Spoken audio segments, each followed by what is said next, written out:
নমস্কার বন্ধুরা, বৃন্দাস কিচেনে আপনাদের সকলকে জানাই স্বাগত। আজ নিয়ে চলে এসেছি পটল থ্যাতার একটি রেসিপি। এই রেসিপিটি গরম ভাতের সঙ্গে খেতে কিন্তু দারুণ লাগে। তো অবশ্যই একবার বাড়িতে তৈরি করে খেয়ে দেখুন। তো তার জন্য প্রথমেই আমি পটলগুলোর বোটা ছাড়িয়ে সুন্দর করে ধুয়ে পটলগুলোকে শিলনোড়ায় থেতো করে নিলাম। থেতো করে নিয়ে আমি এখানে কড়াইতে তেল গরম করে নিয়েছি। তেলটা গরম হয়ে গেলে তাতে আমি দিয়ে দেব বেশ খানিকটা কালো জিরে আর দিয়ে দেব বেশ খানিকটা থেতো করা রসুন। রসুনটা দিয়ে এটাকে ভালো করে একটু ভেজে নেব। রসুনটা যখন হালকা লালচে রং ধরবে ততক্ষণ পর্যন্ত এটাকে ভাজতে হবে। দেখুন, রসুনটাকে হালকা লাল করে আমি ভেজে নিয়েছি। এবার আমি থেতো করা পটলটা এর মধ্যে দিয়ে দিলাম। পটলটা দিয়ে আমি ভালো করে মিশিয়ে নেব।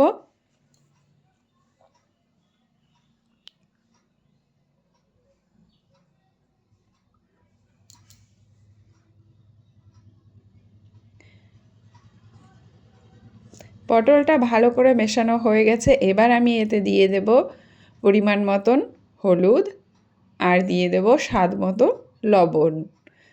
স্বাদ মতো লবণ আর হলুদ দিয়ে এবার এটাকে আবারও ভালো করে মিশিয়ে নেব।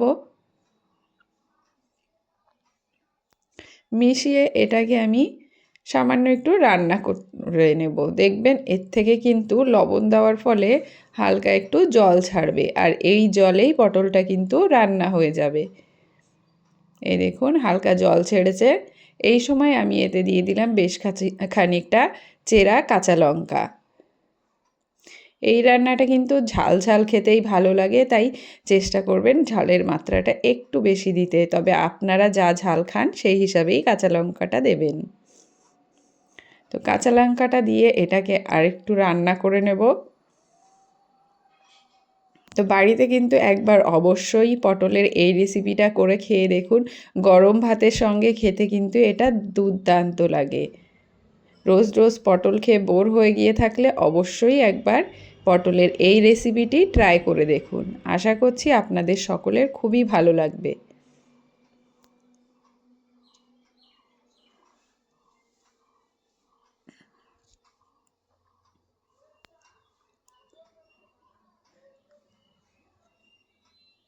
পটলটা দেখুন অনেকটাই ভাজা ভাজা হয়ে গেছে।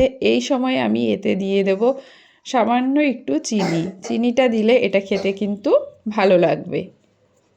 তবে আপনারা চাইলে চিনিটা স্কিপও করতে পারেন।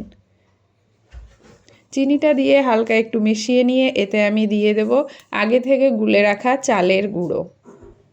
চালের গুঁড়োটা দিলে এটা বেশ মাখো মাখো একটা ব্যাপার হবে, তো খেতে খুব ভালো লাগবে। তো চালের গুঁড়ো না থাকলে আপনারা 1 চামচ ময়দা গুলেও দিতে পারেন। দিয়ে এটাকে মিশিয়ে নেব। তো দেখুন আজকের রান্না আমার একদম রেডি। এরকমভাবে আপনারাও বাড়িতে তৈরি করে খেয়ে দেখুন আর কমেন্ট করে জানান আপনাদের কেমন লাগলো।